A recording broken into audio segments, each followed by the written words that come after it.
Hello ladies and gentlemen, this ranting about Chaos Child is brought to you by Patreon, thanks to Alan, Billy, Blizz, Brett, Caleb, Chen, Christoph, David, Edia, Eric, Gary, Joey, the other Joey, Christopher, Matthew, Miguel, Mike, Mathaldu, Rodrigo, Sackchief, and Z for their support. If you want to support me, links are in the description. Enjoy the video.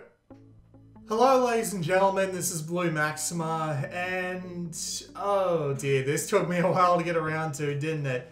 I've finally gotten around to finishing Chaos Child, well, it's not really a sequel, well it is a sequel to a game, but it's also in the same universe as Steins Gate, because of course it is. So, just before we actually get into this, let me tell you what my personal relationship with this game is. I actually got a review copy of it when it came out on Vita like 6 months ago or so, and I got through to like chapter 2, almost at the end of chapter 3 I think, or almost at the beginning of chapter 3, and I just kind of dropped it. I ran out of time, I had other stuff I needed to do, so I never actually got around to going through it, finishing it, and that was annoying, because I actually forgot I had the game for a significant amount of time. I saw it came out on Steam, and I've been playing a lot of things like visual novels on my GPD Win 2 lately, so I figure I might as well give that a go as well. So I sent an email off to Spike Chunsoft when they said they were announcing the PC version saying, hey, you got any review copies lying around? Never got back to me, but that made me remember, oh, didn't I have a copy of this game already? I did, on my Vita, which is now, well, it's still around. I'm not going to say that it's destroyed or anything, but I think I lost my save game, so that wasn't going to do me any good. So, as repentance, I paid up. I did a deal with the devil. I bought the PC version with my own money. Didn't even use PlayAsia Cash, because, you know, links in the description and all that. I bought it myself outright, and I've played it through now. So, as I said before, it's a visual novel set in the same universe as Steins Gate, as a part of the Science Adventure series, which is actually kind of annoying because we're missing a lot of that series now. Like, we've gotten enough of the individual games that it's starting to become annoying of what's missing. We've got Steins Gate, we've got Chaos Child, but we're still missing games like Chaos Head, Robotics Notes, and games like Anonymous Code and Occultic 9, which aren't in that same universe but are from the same studio and have the same sort of themes, so there you go. It follows, it's basically an asshole. No other way to put it. He's an introvert, he's delusional, and he is genuinely a piece of crap. His name is Takuru. I keep getting his first name confused with Takeru from Muv-Luv, so that's kind of a bad sign already. But yeah, Takuru is an asshole. There is no other way about it. He's a bit of a shit to everyone he comes across. He thinks they're all lower than him. And he has these delusions which are kind of horrifying if you think about them, in the sense like you'd have these sorts of thoughts about one of his friends. Like, one of his early on delusions is he reads in a magazine about seducing women, and not in the men's rights activist kind of way, before anyone gets on my case about that one. He reads in one of these sorts of magazines that putting a couple of eye drops into a girl's drink will get them apparently attracted to them. So he grabs some eye drops, but he doesn't remember exactly how much he needs to put in, so he trips the whole bottle in. This is the sort of ridiculous shit this guy does on a regular basis at the beginning of the game. And while I can understand some people saying some of the protagonists are kind of unlikable assholes, like Takeru from Muv-Luv, or Haku from Utawa Ramono. Those two aren't too bad in the grand scheme of things. They still have redeeming qualities about them that come up pretty early on. Takuru, however, is kind of an asshole right off the bat and doesn't really stop for a while. The upside to this is that he eventually gets 7 shades of shit beat out of him, so he ends up being a little bit more relatable after he's literally got nothing left in him, after he's just been beaten to death once or twice. But I tell you, man, it is kind of satisfying to watch him get stabbed the first couple of times he does, because, man, it really does feel like he needs it.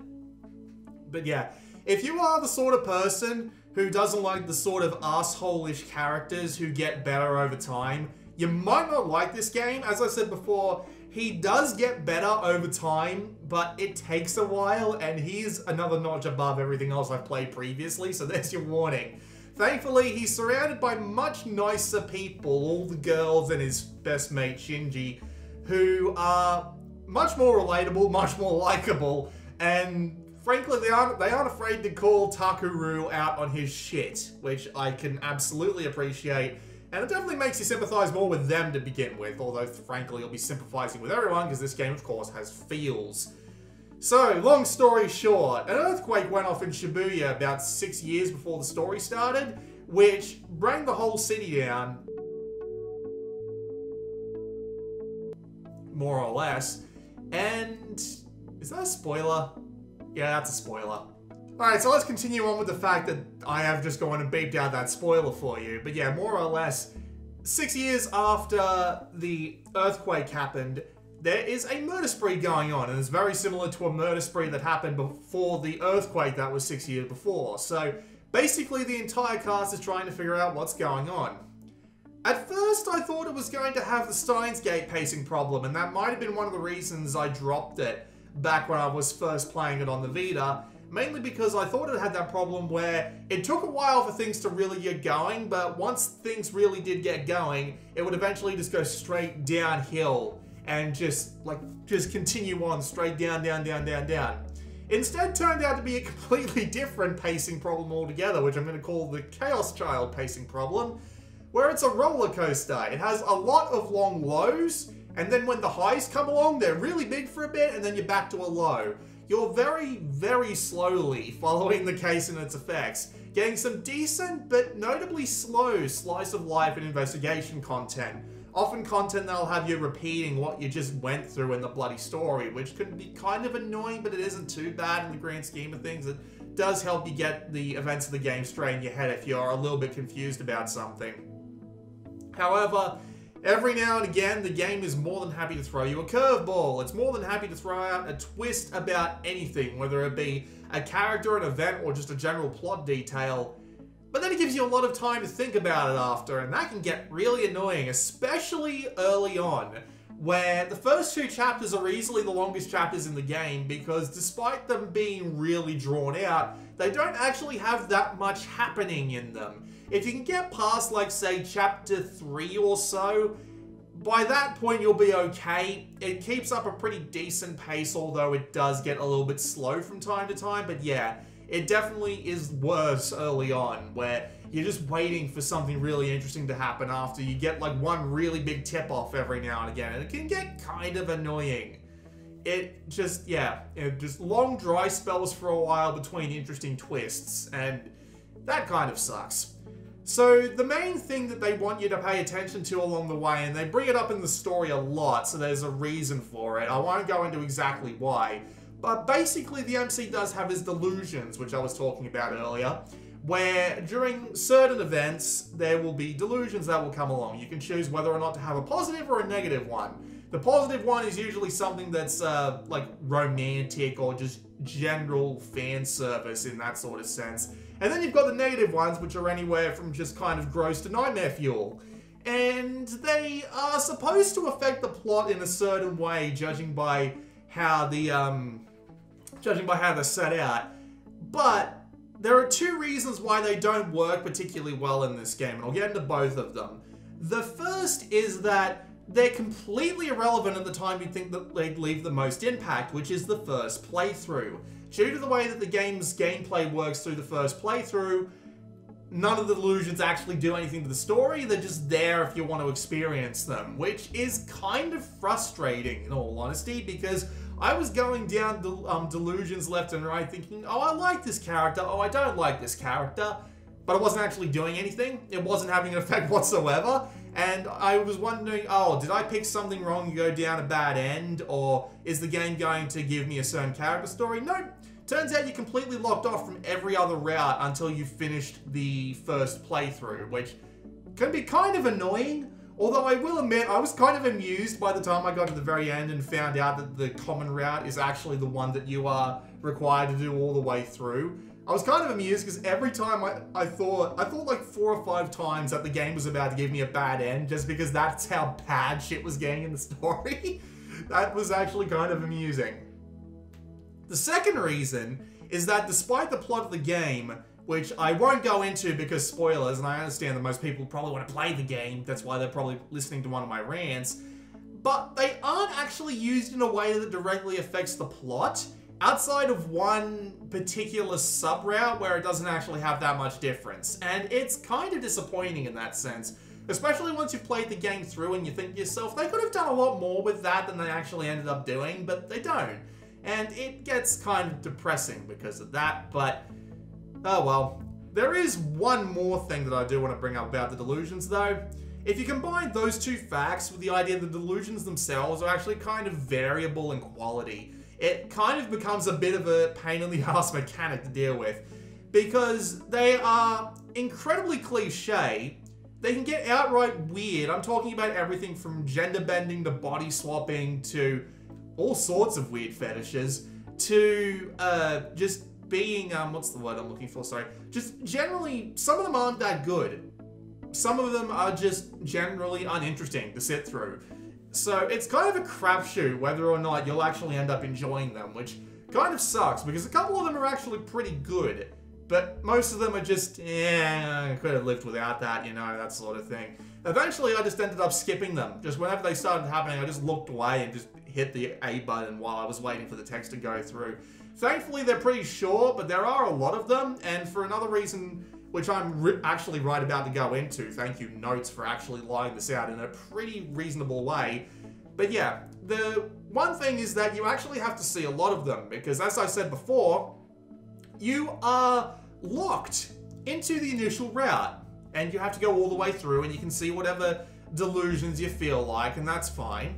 But then, once you beat the game, it goes on to what I will probably call its second half, where you have to go down into all the character routes in order to unlock the true end. And you have to go through the game 3 times, minimum, after the normal playthrough, in order to actually get to everybody. That is kind of nuts. Like, I'm kind of confused as to why it's that annoying. But yeah, you have to go down the game 3 times. Which means skipping through delusions 3 times. Except that you can't skip through most delusions because you need to select the right delusions in order to actually get onto the right path, because that's how they pick out what character you go down. You just determine whether or not you like them or not by how you fantasize about them, which is a bizarre concept, but we'll work with it. Yeah, you have to go down 3 times, and since you have to do different delusions in order to get to different characters, you actually have to end up watching most of them.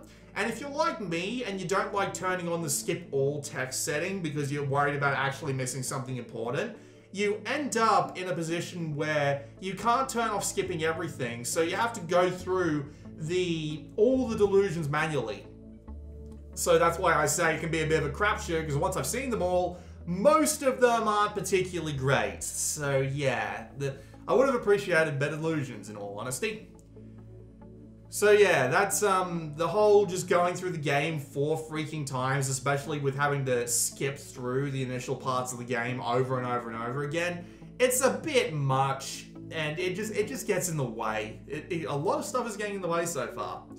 So yeah, for those of you, before I continue on, I just want to bring up, you will absolutely want to walk through, because at the moment, there's something to do with this that I'm going to get into later, but at the moment, there is an untranslated map in one of the characters' routes that's actually impossible to fill out due to the fact that they didn't translate the map that you're required to use. So you kind of end up in a position where you have to look it up in a walkthrough anyway, so you might as well just use the walkthrough for everything, especially since you need to go through the game 3 times in order to get down everyone's routes. It's a cluster, if I'm being perfectly honest. It's not really well designed.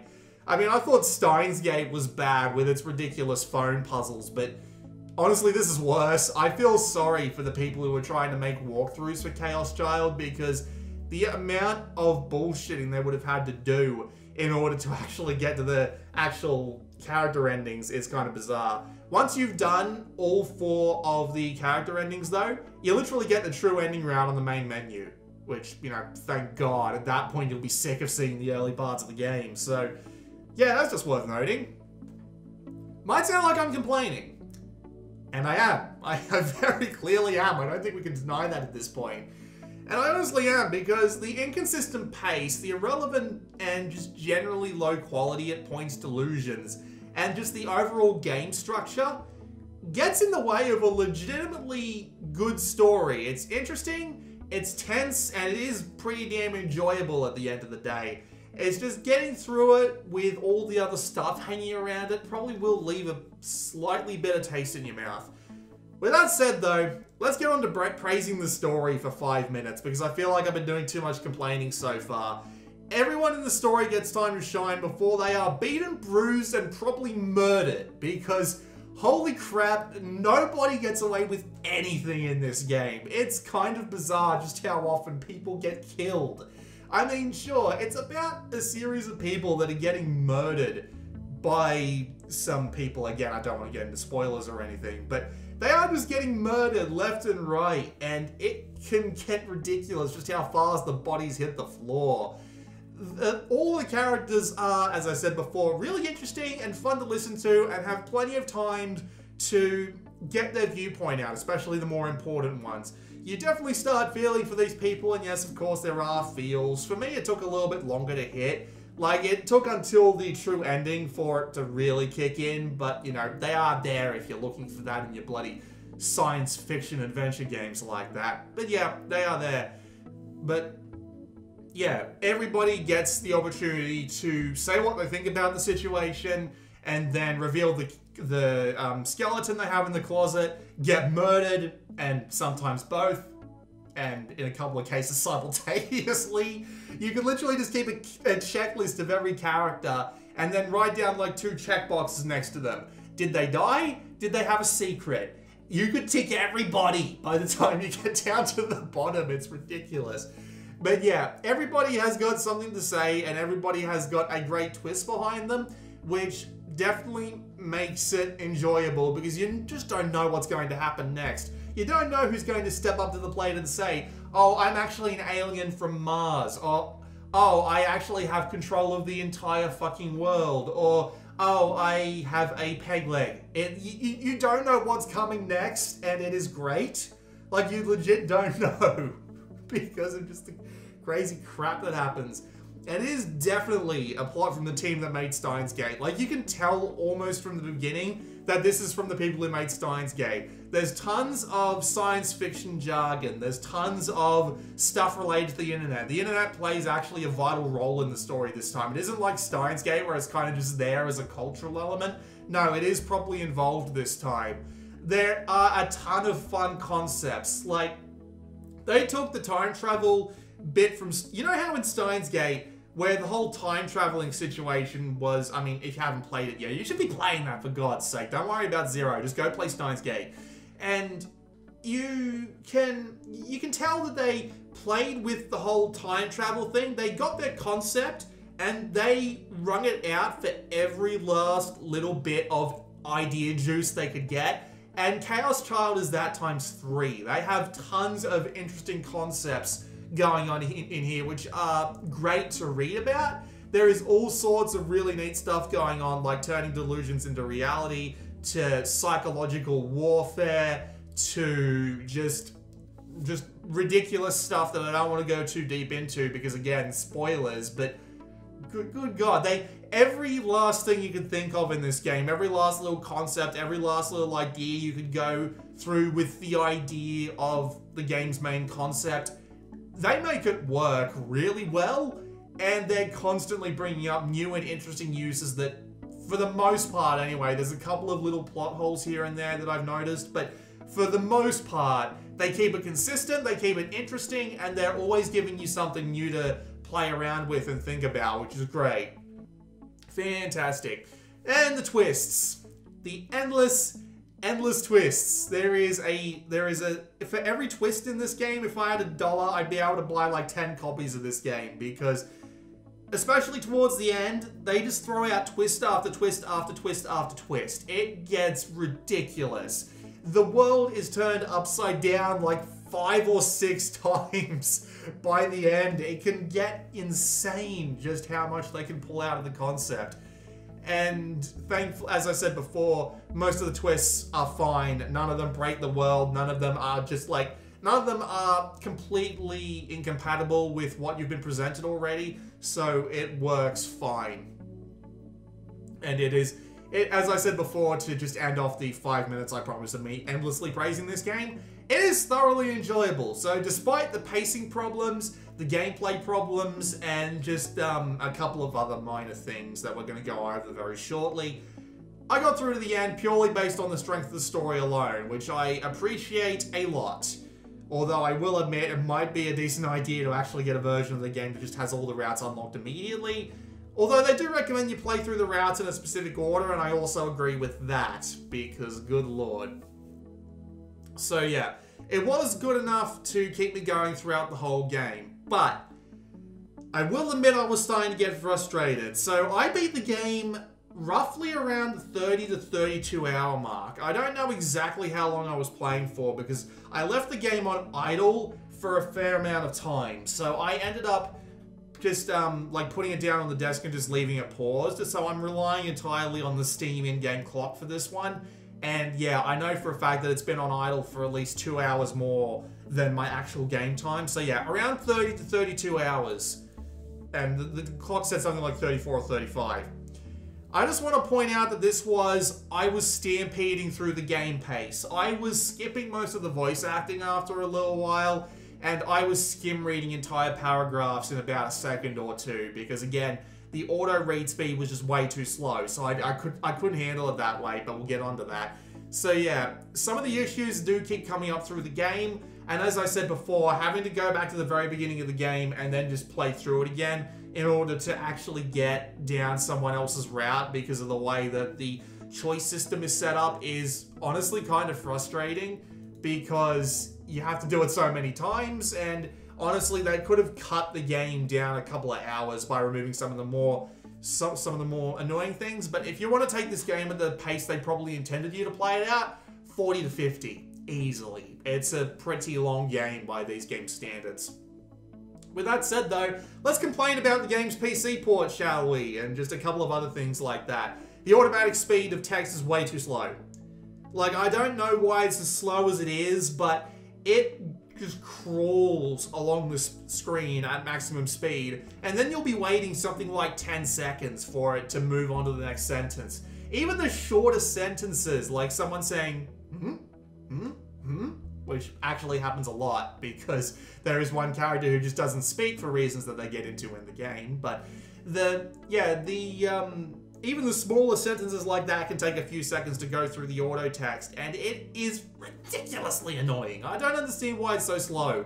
The rest of the options there are just like pretty basic stuff like different sound levels, skip everything or skip nothing, stop skipping at the delusion triggers, which is a good option to have because you want to be able to go down the different character routes and everything. That's all fine. Again, just speed up the auto text, please, for God's sake. The overall quality of the writing is pretty good.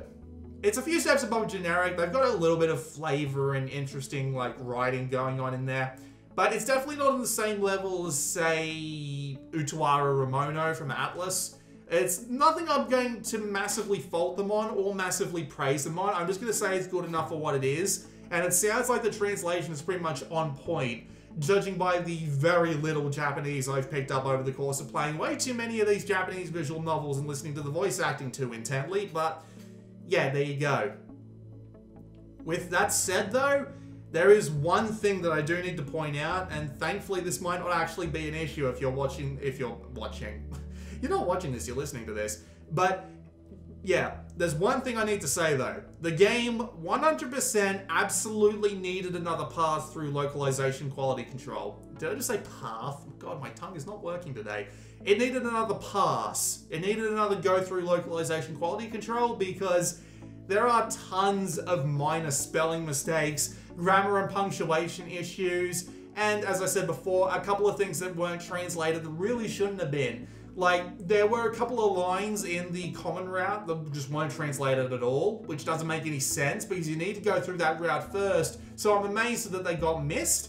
And again, the map that you need to get through one of the characters' routes, not translated at all. So you really do need to go and get that translated map or just a walkthrough, because, yeah, that's a bit dick. And the PC launcher is a definite example of this. I think they ported this directly from the Vita version, judging purely by a few things. And I believe this was confirmed by something I read while I was looking this up. But, yeah, on the main menu, it has something called pad setting instead of like controller settings, and just the whole launcher thing just isn't in particularly great English, and it's got that weird ass font that makes you think that this was just a cheapo Japanese port that was put together with as little resources as possible from another version. So yeah, I'm guessing it came from the Vita version, because I do remember some of the same typos being there. So yeah, maybe, possibly. It might have... Was there a PS4 version? I don't remember at this point. But, well, yeah. It came from something and it didn't turn out great. And notably, there are a couple of crashes as well. I had the game crash on me twice. And I'm not entirely sure why the game crashed on me twice, but it did. Thankfully, it's pretty quick to get back to where I was. With that said, and with all the other things said, there is a fan translation patch that released a couple of days after I actually started playing, which was a little bizarre to hear about. I wish I'd gone and installed it in the first place, but I mean, there you go. The translation patch is called the Committee of Zero patch. It is mainly meant to fix up the translation that came with the PC version. It fixes the typos, it fixes a couple of the crash bugs. It also apparently fixes lip syncing, which somehow got out of line. And it also does stuff like fix up that map so that you can actually get through the game. Again, that's the Committee of Zero patch, so if you do decide to play through Chaos Child, you probably want to go get that. Haven't used it myself, can't comment on its quality, but they more or less did say that they were mainly focused on fixing bugs and fixing typos, so assumedly it'll probably be fine. Assumedly. Maybe. No endorsement here, just saying that exists. Moving on. Did I say already that the game was very... Oh yeah, no I didn't. So, the game is a sequel to Chaos Head. Thankfully you don't need to play Chaos Head, because the couple of times that they bring up stuff from Chaos Head, like one of the informants, the main name of the character, the name of the main character from that game, thank you words for getting out of position, and just a couple of other things related to Chaos Head, they give you full context, so you absolutely do not miss anything. You are absolutely fine with being able to just drop straight in and just play this one just fine. They're treating it basically like a soft reboot. Maybe. Possibly. I don't know. You can just go in straight. It's fine. It's fine. The CG is great. Most of the character art looks really good. And some of the things that they do later on, it looks even better. And they have these nice little tweaks to them, like they did in Steins Gate, but taken up another level that really does add a bit of personality to it. Like, I like Serika Onoe's tilting, because it definitely gives her a little bit more personality than she would have otherwise, despite the fact it's literally just a graphical change. They have all the characters have little things like that that give them that little bit of extra personality, which I can appreciate. The background art is pretty good. The entirety of the story takes place throughout Shibuya, which is a different ward of Tokyo. So it does kind of remind you of Steins Gate, but the art style is completely different. I'm pretty sure it was a completely different person that did it this time, and it's not bad, but it's, I do find myself remembering some of the CG from Steins Gate a little better, but still, it sets the scene just fine. It gives you a pretty good idea of what's going on. And the music just kind of fades into the background, if I'm being perfectly honest. Didn't really care for it. Just, I mean, I literally just finished playing the game a couple of hours ago, and I'll be damned if I can remember any of the music from it, if that gives you an idea. So, whatever. I don't really care about it that much. The voice acting. This is great. Like, all the voice actors in the game give really good performances. They picked some really good actors and they all did a really good job. And there are some ridiculous noises they make. Like a bunch of the actors getting their shit kicked in, a bunch of them vomiting. Yes, that comes up a lot in this game.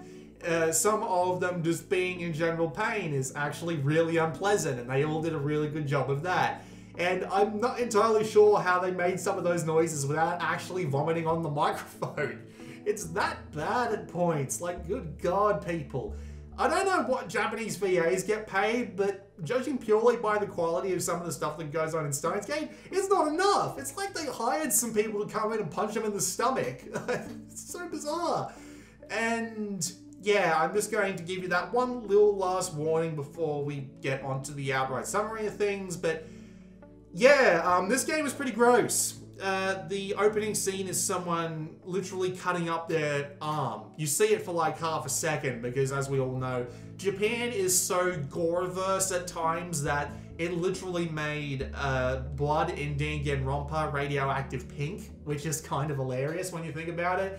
But yeah, it doesn't get too gross, but there is a lot of people getting the crap beaten out of them. There is a fair bit of death of both old, young, and just like regular age people. And it is, yeah, there's a lot of vomiting, there's a lot of people getting the crap kicked out of them, and none of it is particularly pleasant.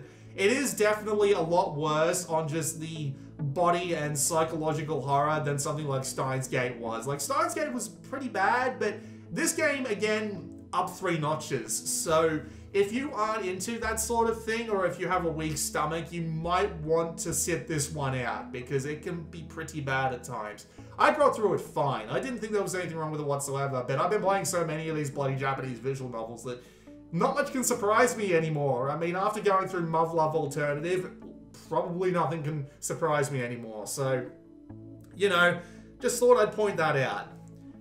And that's pretty much it. Chaos Child is a great sci-fi story. It's got some fantastic characters, a lot of fun concepts, and a twist-filled plot, which is a lot of fun to go through. But it's held back from 100% greatness by the visual novel mechanics and some plotty pacing. So if you're going to dive into this game, I'd recommend being ready for that one and putting aside a fair amount of time to get used to it. If you've already finished something like Steins Gate or the Zero Escape trilogy, stuff along those lines, you know, and you're thinking, I want more of this, Chaos Child is a pretty good next stop. I just want to say, though, that don't start out with this one, it'll just make you frustrated. Get used to the whole visual novel thing first before you really go diving into this one, because, yeah, as I said, a little bit plotting in the pace and the gameplay mechanics can be a bit tiring. So don't try and play it at super fast forward speed like I did, because you're probably not going to enjoy it as much. So, yeah, there you go. Oh, and I know people are probably going to ask me this. Sometimes they do, sometimes they don't, but I'll get it out of the way anyway. Hana is best girl. Find me in ESO2. That's pretty much it. So, this has been blah blah blah blah. Yep, I can't speak today. So, this has been Blue Maxima. I will see you all when we get around to our next visual novel, which is probably going to be Steins Gate Elite, but not because that it's Steins Gate Elite, because I've already talked about Steins Gate on this channel, but they're including a port of, like, the side story compilation, what was it called? They're including Linear Bounded Phenogram, the side story compilation that was written by a bunch of different people, including the guy who wrote Zero Escape with it, so I'm going to have to pick it up when it comes out in 2 weeks, just to get that, which is kind of annoying because they're not actually selling it separately on Steam, judging by the fact that they're saying in the store description, you aren't getting Steins Gate Linear Bounded Phenogram unless you buy Steins Gate Elite. Bastards. I'll see you all next time.